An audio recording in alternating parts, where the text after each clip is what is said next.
यह कहानी पौराणिक कथाओं और लोक कथाओं से प्रेरित लगती है, जिसमें चमत्कारी घटनाएं और धार्मिक संदर्भ होते हैं।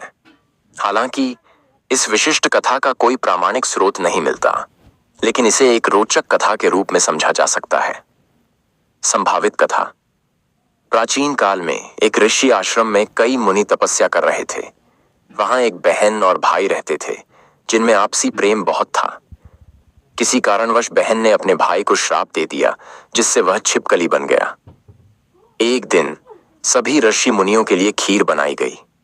दुर्भाग्यवश श्रापित छिपकली खीर में गिर गई। उसी समय एक जहरीला सांप भी खीर के पास आ गया, जिससे पूरी खीर विषाक्त होने का खतरा बन गया। भगवान गणेश ने इस संकट को भांप लिया और किसी रूप में प्रकट होकर ऋषियों को इस खीर को खाने से रोका। इस प्रकार गणेश जी ने सभी ऋषि मुनियों की रक्षा की और छिपकली को उसके श्राप से मुक्त कर दिया। कथा का संदेश।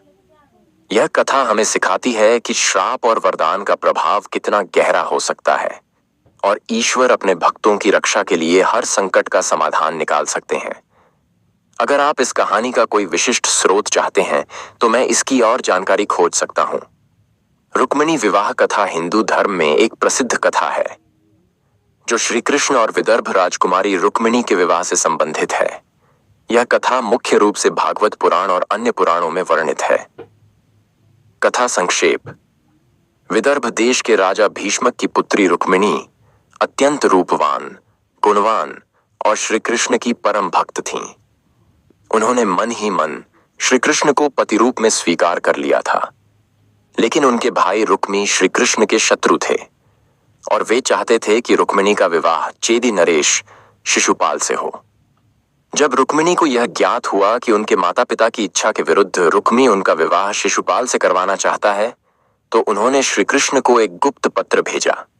उन्होंने पत्र में लिखा कि यदि श्री कृष्ण उन्हें अपनी पत्नी बनाना चाहते हैं तो वे विवाह से पहले आकर उनका हरण कर लें।